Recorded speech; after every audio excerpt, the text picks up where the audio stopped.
So is there a place for holiday in Islam? Is there a place for holiday? This is the point that I wish to get across to you. And it is unfortunate that we are tied up with the system in our country or in the countries of the world where there is no Islamic rule. And even if there is Islamic rule, it is just some sections of Islamic rule. There is no obedience to Allah Ta'ala in all aspects of Islam. So we don't have the proper Islamic system. But if we have to take a proper Islamic system, then even in that system also there is a place for rest, there is a place for relaxation.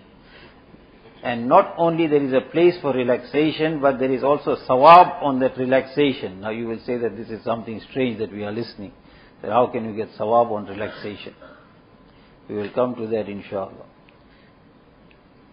Nabi alayhi salatu wasalam, whatever it was, even in that jihad itself, it was the remembrance of Allah Ta'ala. Zikrullah was in everything, remembrance of Allah Ta'ala.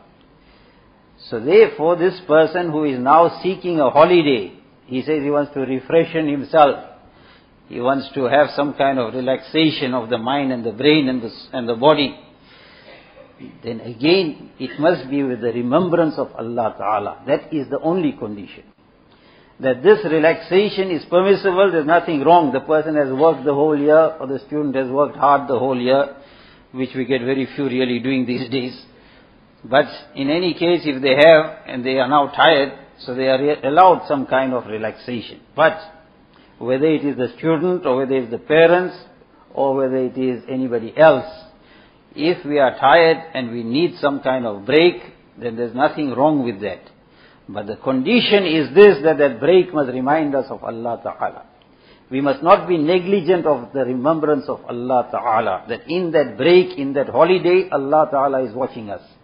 For wherever we go, if the person is going, whether he is going to America, is going to China, or is going for a holiday to Malaysia, or is going anywhere else, the fact is that he is going to use the bounties of Allah Ta'ala. Show me one person that will go traveling out and say that he's going for a nice holiday, and he's not going to be using the bounties and the gifts and the ni'mats of Allah Ta'ala, of sight, of hearing, of speech, of heart, liver and lungs.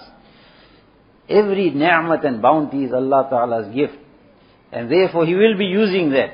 So that person who is now having this holiday, then he has to be conscious of the fact that this holiday must be so that we may become refreshed, so that we may get more strength in our bodies, more vigor and more enthusiasm to fulfill those laws of Allah Ta'ala. That is the purpose of that holiday. That it is for the fulfillment of the obligations, duties and responsibilities that are on that person. So there are times and occasions for everything. So if a person is tired, if a person requires rest, if a person requires holiday, but with this intention that when that rest will give me strength in my body, when I will become refreshed, then I will use it for the propagation of the deen of Allah Ta'ala. I will use it for the fulfillment of the rights and the completion of all obligations. I will use it for earning halal livelihood. I will use it in Allah Tabaraka wa Ta'ala's ibadat, in zikr, in tilawat. Because negligence in holidays is our downfall. When holidays come, then it seems as if we have now been given a license to sin. License to sin is a different thing altogether.